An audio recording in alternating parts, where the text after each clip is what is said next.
It was a bit much for a family party. Like if it was an adults only party or like a friend party, it would have been fine because it would have been hilarious. Because like you could see my leg hairs poking out through the tights and everything, and like the dress came down to about here.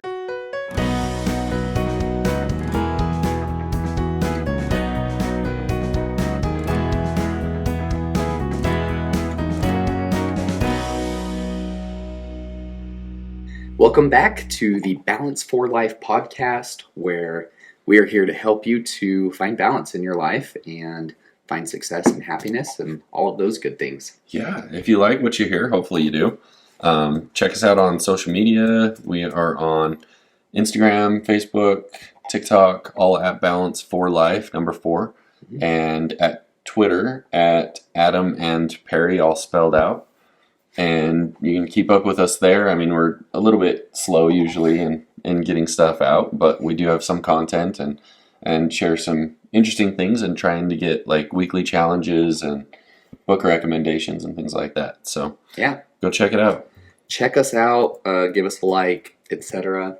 And we're excited about this topic because when this show airs, it will be Halloween. So yes. we're a couple of weeks away. Did you know Halloween is my favorite holiday? It is. Halloween is Adam's favorite holiday. My favorite holiday is my birthday. I can see that.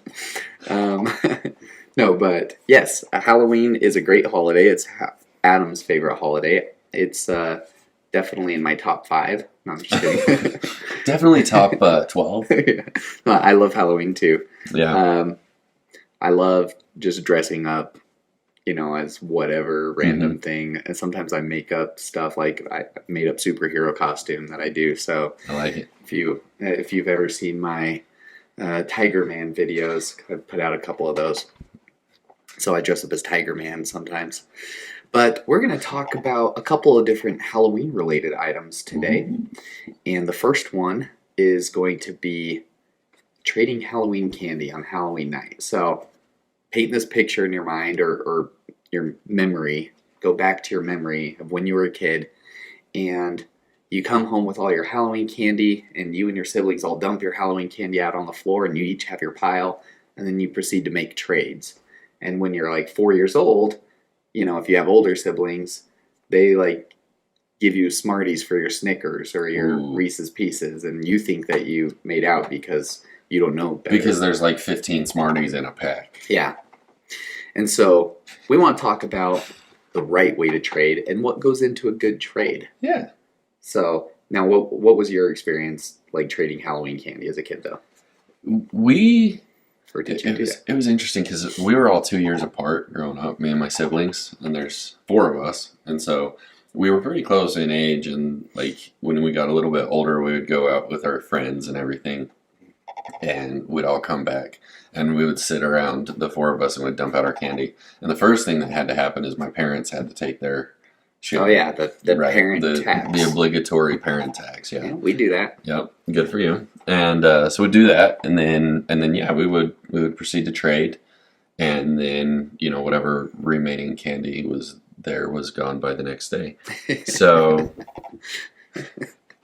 we used to make our kids only eat like one piece a day. Like they could eat more on Halloween night, but we would limit it, and then after that, it was like 1 piece per day, until they got old enough to because our oldest will throw up if he eats too much sugar. Yeah.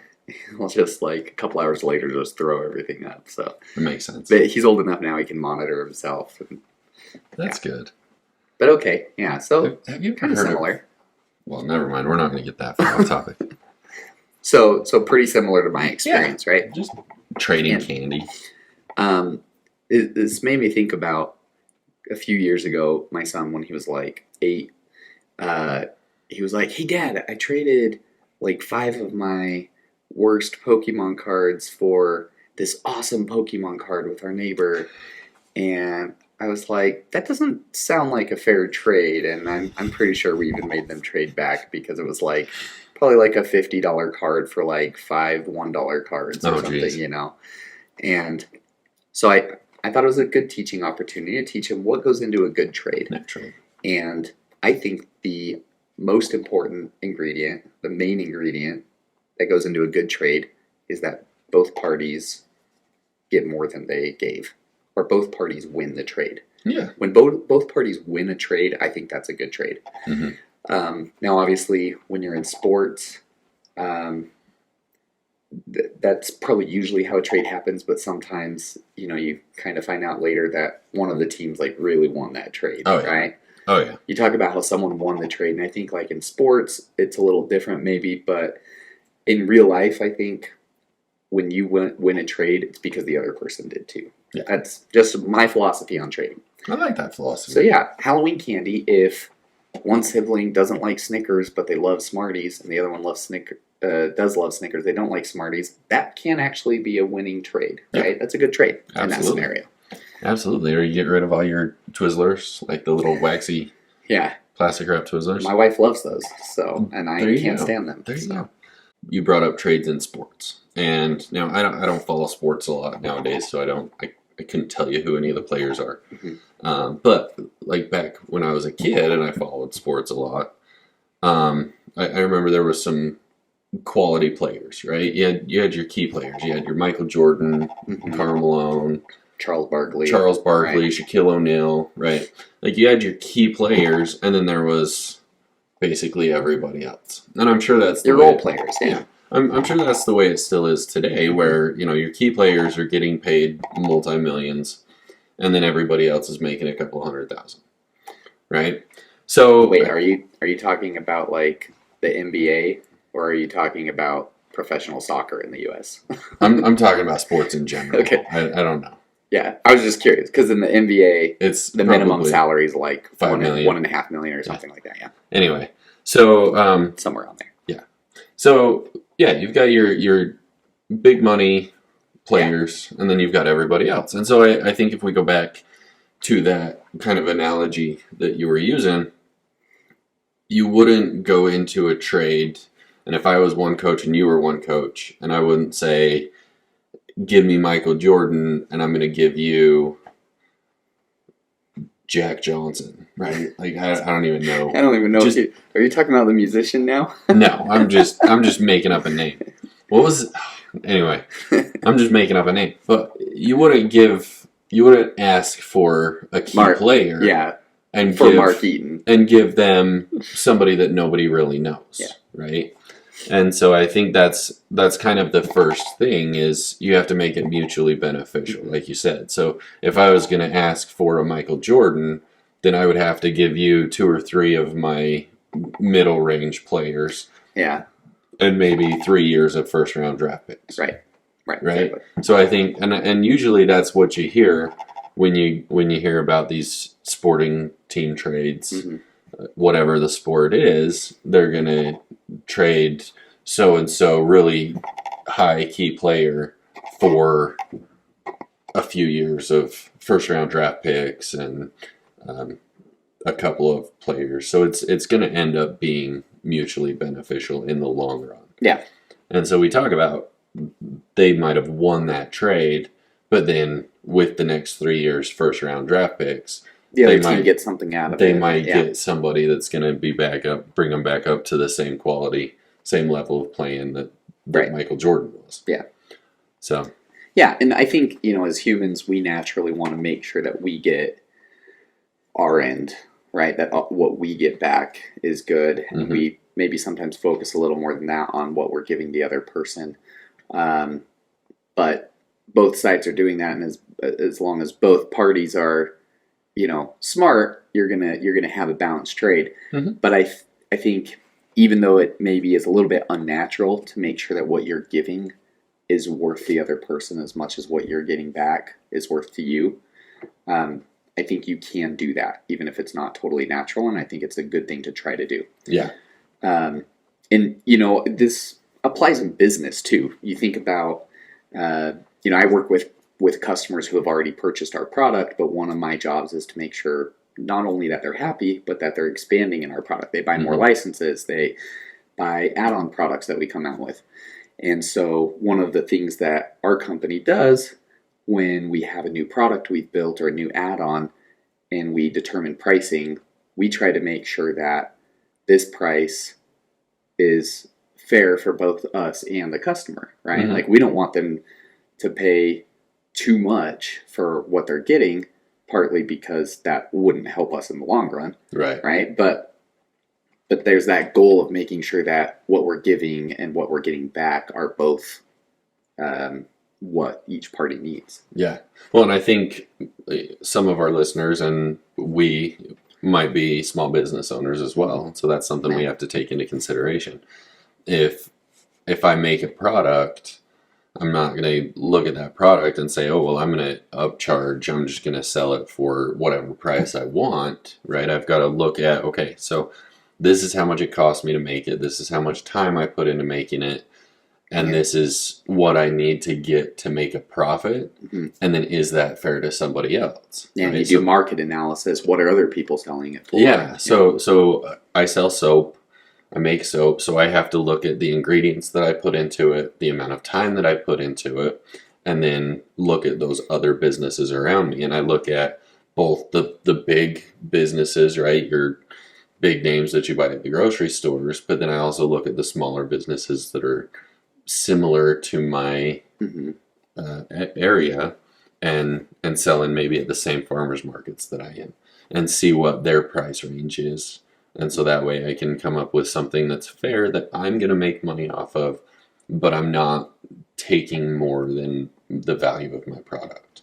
Right. And so I think when we talk about trading, it's not just about am I giving something that's the same value every time, right? We've got to make sure that we're both going to benefit and level up. Right. Yeah. From that. I think that's a good way of putting it, that both parties level up when a good trade happens. Yep. Yeah, definitely. So, kind of on a similar topic to trading, I want to talk also about how what you put into something determines what you get back from it, even when there's not another person involved, right? Absolutely. So it's still a trade, just not a trade with another person. Yeah. So I think again, if we're going back to the Halloween trick-or-treating, right? I remember growing up, we had our neighborhood where I grew up, and everybody was kind of lower middle class. So we were getting the little packs of Smarties and maybe fun-sized candy bars and whatnot. But then there were the areas up at the mouth of the canyon where the wealthier people lived, or even in Mapleton where all the money was. And there were a few houses, there were some doctors, there was big business owners, and pretty big names in our community who would be giving out full-size candy bars or king-size candy bars. There was a couple that gave out king-size candy bars. I remember one doctor specifically, and then one guy was the mayor of our city, and they would give out king-size candy bars. But you had to go a ways. Yeah. It wasn't something where you just go around your own block and you've got king-size candy bars. You had to go a fair distance to get there. Moral of the story is have rich parents. Yes. And so I think when we talk about putting the effort in, you can't go out trick-or-treating for, say, an hour and just go around your small neighborhood and expect to get the same result as somebody who's going to be out for 3 hours and taking that trek the 5 miles to the mouth of the canyon to get the king-size candy bars from the chiropractor that everybody knows who they are. There's that fly is There's back that again, fly. just for anybody who's. So I don't think it's the same fly because I don't think they live that long. I don't think they do either. But it seems like every another fly got down here. Every time we're recording, there's a fly, a fly buzzing around us. That's all right. It's that time of year. They're is. starting to move inside. Yeah. So we're used to it. No, I think that's a really good analogy as well, right? Like the level of effort that we put into trick-or-treating determines how much candy we're going to get back. And that goes for everything in life. The level of effort that we put into exercising determines how healthy we're going to feel, how fit we are, how much stamina we have, right? The level of effort we put into our spirituality and studying whatever scripture you believe in, or spending time meditating and praying, like that's going to determine how spiritually healthy you are. Right. So let's actually talk about maybe one example in each of these areas of something where you can level up your amount of effort. Yeah. and get back in each of our pillars. Yeah, which I think it's fairly simple, fairly common knowledge in most areas Mhm. where we can level up. I mean, let's talk about physical, right? That's our first pillar, even though we don't really have them listed in order of importance. But if we talk about our physical health, we can talk about diet, we can talk about exercise, we can talk about a lot of those kinds of things. And so, talking about the amount of effort that you put into it, you can't, if you want to run a marathon, you can't go run, say, a half a mile a day and expect to run a marathon in a month. And in fact, my little brother, this was years ago, decided he wanted to run a half marathon. And he was like, well, I can run 2 miles, so what's 13, right? and so he trained, but maybe not to the level he should have. And so when the day of the race came, he was able to finish the 13.1 miles for a half marathon, right? So he was able to finish the race, but it took a lot out of him. I mean, it was a very, very trying experience because he didn't put in the level of effort. Right. And so you look at these people that are running marathons and running the half marathons and doing the Ironmans or the triathlons or whatever. And there's typically a training regimen that you can get that will show you, okay, so start today and run a half a mile. And if you're doing a triathlon, it'll say go swim 2 laps. And so you start out small, but then you're constantly building on that. Yeah. And so by the time you get up to it, you're running 15, 20 miles a day, and you're running 150 miles in a week. And so you're able to build up your stamina, build up your endurance. And you can't expect to build up the same level of endurance as somebody that's doing that if you're not putting in the same amount of effort. Right. Well, you look at even professional sports athletes like Kobe Bryant, who, are considered one of the greatest players to ever play, right? At least in a lot of people's top 10, at least. And that's a pretty huge accomplishment. See, that is one sports name that I actually know. Yeah, one that you know. Well, I mean, he played with Shaquille O'Neal. He must be good. Yeah, he was.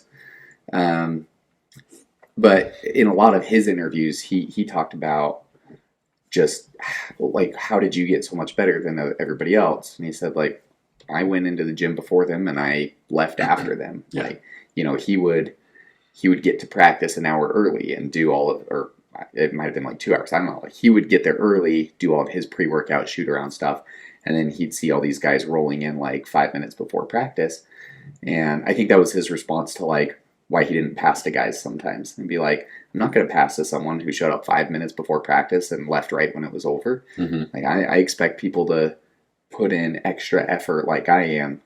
And that's how he became so good. Yeah. Was putting in extra effort. Kind of puts a new perspective on it too, because I remember you see the guys like Michael Jordan and Kobe Bryant and the guys that don't really pass a lot. Yeah. And they kind of had the reputation of being a ball hog and attention seeking, and you get this kind of almost a negative reputation because of that fact. But that kind of puts a new perspective on it, where again it goes to like the equity type deal. If you're putting in that level of effort and nobody else is, then they can't expect the same result. Right? I can't expect to be as good as you at playing basketball because I never play, and you're playing at least once a week. Right. So you can't expect to have the same level of competence in a field if you're not putting in the same amount of effort. So, right. And again, going back to the physical aspect of health, it's the same thing with diet, with weight, right? You can't expect to have a supermodel body or a fitness bodybuilder body if you're not putting in the same amount of effort. So we look at these bodybuilders, or we look at these models, or we look at whatever as our ideal of what a body should be, and we're like, oh, why can't I have a body like that? They must be cheating. They must be doing something, right? Or it's plastic surgery. And so I think a lot of times we get into this negative mindset of, well, it's not physically possible for me, or it's, there's no way I could do that. When in reality, if we were putting in the same amount of effort, if we were running a marathon every month, if we were working out every single day, if we were putting in the same amount of effort, then we could physically be in the same shape as that Mhm. other person. Now, obviously, genetics has something to do with it too, right? Absolutely. And so you might have to work harder or less hard for the same result as somebody else, but it still takes effort. Yeah. No matter who you are, it takes effort to get to where you want to be. Yeah, and I think that's another good thing to take into consideration as we talk about this is quality and quantity are not the same thing, Mhm. right? So if even though we might have similar attributes in some areas, we're going to be very different in others. And so if we are putting in the same time in the gym, but we're not putting in the same reps, right? So we might both be there for 2 hours, but Right. but in that 2 hours, I go sit in the sauna for an hour and a half of that, or go sit in the hot tub, and you go and lift weights for the full 2 hours. Right. Obviously, you're going to get into better shape than I am. So we have to look at all the different things that go for along with that. I'd say lifting weights for 2 hours sounds awful. Yeah, I agree. But it's something you could build up to, I guess. Yeah, Some people, it's like the greatest thing in the world to them. And I know. hey, whatever. Good works, for right? them. Yeah, good for them. Yeah. So As you can see, I don't lift weights for 2 hours every day. there's a reason why I wear like looser clothing. So let's talk about mental health. Yeah, absolutely. And that's something where it feels even more like external forces might have more, so much of an impact that it doesn't matter what you do. But that's actually not true, right? There are external forces, right? There's situations where the loss of a loved one or of a job or whatever external forces happen can really have an impact on your mental health. But you are in control of how you respond, how you recover when those kinds of things happen. So the level of effort that you put in to having a hobby, to spending time journaling, spending time being social, even when you don't want to be, right? Mm-hmm. The level of effort you put into those things really has an impact on your overall mental health and how happy you feel. Yeah, absolutely. And I think we even had an episode kind of talking about that specific thing a few weeks back, talking about how you can't compare your grief to somebody else's, right? And the effect that those external factors are going to have are going to be different person to person. But again, if you are putting in the effort, putting in the reps to maintain a healthy, positive mindset, then that effect of those external factors is going to be lessened. Right. And you're going to be able to fight back a lot easier. Right. And so again, it's, if I'm putting in the time and the effort on a daily basis to journal, to meditate, to keep my mind in the right place, then when those external factors come, it's going to be a lot easier for me to say, yeah, this sucks, but I'm going to be okay. And even though I don't really feel good right now, maybe I'm going to take a couple of days and I'm going to isolate myself. But during that time, I know there's coping mechanisms that I can use on my own. And then in a couple of days, I may not be fully up to it, but I'm going to go see some friends. I'm going to go out for lunch, right? I'm going to go do something so that I can start to bring myself back to this normal state, or what's considered normal to me. Right. Yeah, definitely. I mean, I think what you said is very important, that there are certain situations where it does warrant isolating yourself. It does warrant not doing some of the things that you normally would do or that you need to do. You can take some time to wait to do some of those things. Yeah. Like when our daughter passed away, I didn't work for a month and we didn't go to church for a couple of weeks. And we basically just stayed home and didn't do that much, right? And we spent a lot of time with each other and with our kids. But then we started to go see a therapist once a week, and we started to kind of do some of the normal things, but with some extra coping mechanisms that we learned and exercises to help us work on our emotional health and navigating through grief. Like, we had to put effort into to get through there. And when you experience that intense of grief, you don't really want to do that, but we knew that we had to, and we knew we needed to in order to get where we needed to be. Yeah, and I know in the conversations that you and I have had in the last few years, we've talked quite a bit about that, and you've mentioned different groups that you've gotten involved with, and Facebook groups of other parents who have lost children, and they might be 20, 25 years down the road, and they're still debilitatingly depressed. Yeah. Right? And they have no coping mechanisms. They have no way of getting out of it. And I think, to your credit, number one, I no judgment on anybody, right? I can't even imagine the difficulty that would have. I can understand how someone could go 20 years and still be stuck in that first stage of grief and never be able to get out of it. Absolutely. I mean, it makes sense. Absolutely. But to your credit, I think having that mental capacity to say, we're not going to go see anybody for a while. We're going to stay here, and we are going to stay together as a family. And it might be tough some days. There might be days where it's tough to sit down and see the rest of your family together and have that person not be there. And I'm sure that was a very difficult thing as well.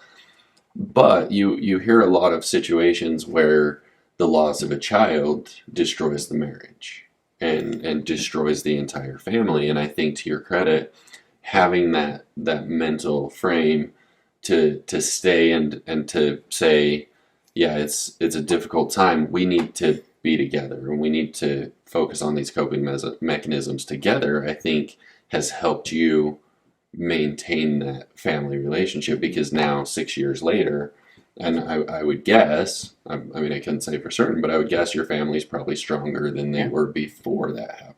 Yeah, like mine and Rachel's marriage is stronger than before, and I think we have great family relationships, and definitely, and that's still a part of our lives, and it's still something we, talk about and we struggle with, right? But it's we've definitely grown stronger because of it. Yeah. Yeah.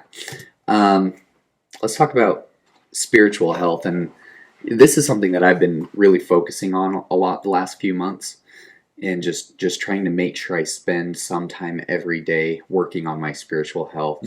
I study the Bible, and if you've listened before, you know that we believe in other scriptures like the Book of Mormon, and there are other scriptures that maybe aren't part of our religion that we think also can be really powerful and helpful in building spiritual strength from other religions.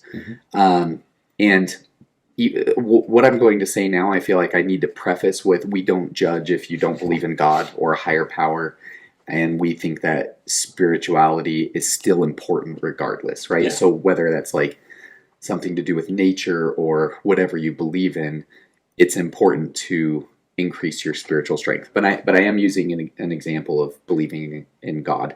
So I've noticed this correlation between the level of effort that people put in to building their spiritual strength and a more difficult time believing in God, right? Because you can't prove that God exists, and you can't prove that God doesn't exist, right? So either way, it's faith. Like, believing in God, not believing in God, you're exercising faith. Absolutely. That's how I feel. So, when you don't put that level of effort into scripture study, to prayer, to meditation, those doubts about whether God exists, those creep in after a while of not doing that. And it's like my Spanish teacher used to say, if you're not learning Spanish, you're forgetting Spanish. And I think it's the same way spiritually. If you're not exercising your spiritual strength, it's decreasing. Yeah, I absolutely would agree with that. And I've, like you said, we both know that we believe in church, we believe in God, we believe in scriptures and all those things. But one of the things that I've learned over my lifetime is everybody has to find their own path to what they believe. And so now my kids are getting to the point where they're starting to question.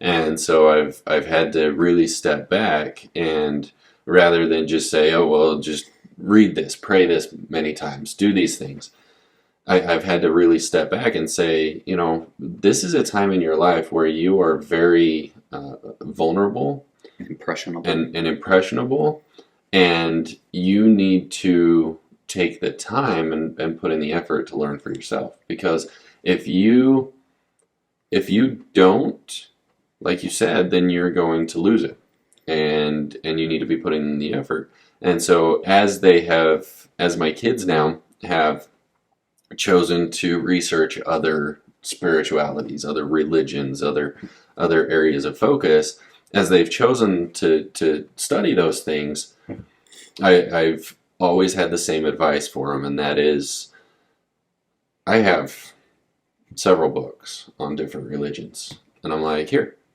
read this one, try this one. If that doesn't work, try this one.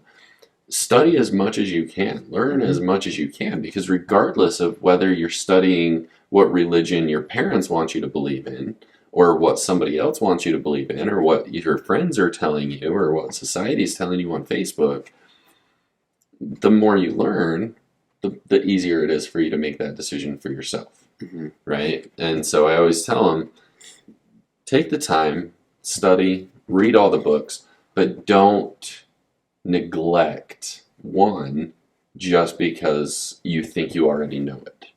Because there are so many things that you can learn, and be able to develop that for yourself. So our last pillar, but not least important, is financial health. And I think this is another fairly simple one to talk about. The amount of effort that you put in is what you're going to get out. And we can talk about, I mean, we can take this in so many different directions. We can talk about starting a business. We can talk about getting promotions or getting raises at a full-time job career. We can talk about learning a new skill, start a new career. Yeah. So we can talk about, we can take this in so many different directions, but I think the principle is still going to be the same. Yeah. And that is, if you are starting a business, if you are learning a new skill, if you're trying to get promoted, it's not going to happen if you're not putting in the effort. Yeah. So. And I think, and that goes with not just income, but debts and budgeting as well, right? You can look at that at any angle. And I think our culture right now kind of has this victim mentality. I see so many posts on social media about, like, it's not fair for our generation because, we were told you have to buy a house. Now house prices are too high. And there's, like, some truth to it. Okay. Yeah. I'm not saying, like, that the price of houses or the inflation that we've had in the last year isn't unfair. Okay. But you are in control of your financial destiny, at least here in the United States. There's some places where that isn't true, but I think even in most of the world, like, or a lot of the world, I don't know about most, but right, there's a good chunk. There are many countries where you're in charge of your financial destination. Yeah. And the level of effort you put into it truly is what you get out of it. Right. And it really does not matter your parents' wealth, your race, your gender. Those things do have somewhat of an impact sometimes, right? They can. Yeah. But the most important thing is the level of effort that you put in to learning and executing. Yeah. Well, and I think this is another one of those areas where we can talk about also the mindset of it. And if you're going to go into it with a victim mindset, and you're going to go into it talking about, oh, everything's against me, right? I'm this race, I'm this gender, and they're not going to give me that promotion based on those things, or this company is discriminating against me for those things, then mentally you're already putting yourself into that it's not going to happen, so why even try? Yeah. And so again, it's a mindset thing, and it's an effort thing. If you want to start that business, use every tool and every resource that you have at your disposal and promote it in that fashion, and put in the time, right? If I want to get my soap company really off the ground and going, I can't expect to do it if I'm making 1 or 2 batches of soap every month and go into the farmer's market for 2 months out of the year and not focusing on my social media, not focusing on my website, not putting in any effort anywhere else to make those sales. If we want to start a band, we can't expect to become famous if we're only putting in an hour a week and we're not practicing on our own time and we're not doing all those things. If you want to get promoted, that's why we're not famous. if you want to get promoted at work, you can't go sit there and do crossword puzzles for 8 hours a day Right. when somebody else is getting projects done Mhm. and expect to get that promotion. So Yeah. I think mindset goes into this just as much as actual physically doing it, because the mindset is what's going to get you to put in the effort. Right. Positivity, effort, Mhm. right? Definitely. So, I think, are we ready for our weekly challenge? I think we are. I think I we've think this is a pretty long episode. it's a decent sized episode, but I think we've Ooh, yeah. pretty much covered all the 4 pillars, and we've Yeah. buried the hatchet. We've beaten the dead horse. I don't know what other We have analogies some- we can use. Yeah, we've beaten the Halloween pinata Yeah, and gotten all the candy gotten all out. the good candy out. Does anybody do a pinata for Halloween? I think I just made that up. I don't know, but I think pinatas are great anytime. Yeah, we should do a Halloween pinata this We year. totally That sounds should. fun. Yeah. But anyway, thank you for listening, and hopefully, as we always say, you took something out of this where you can make a change in your life. You can improve in some way. Yep. So our challenge this week is, if you're listening to this on Halloween, especially, think about the level of effort that you're putting into something, Mhm. whether it's trick-or-treating or something not Halloween related, and decide somewhere where you want to step up your effort. Yeah. We talk a lot about starting out small and gradually increasing so that you don't overwhelm yourself. That's how I've been exercising. I started out with like 5 minutes a day, and I'm up to like 15 minutes a day now. And that's Hey, way to go. probably where I'll probably just stay at 15 minutes because I don't want to do more than that. Yeah. But think of something like that where, okay, I'm putting this level of effort. I'm going to step it up a little bit. I'm going to put more effort in so that I can get more back. Mhm.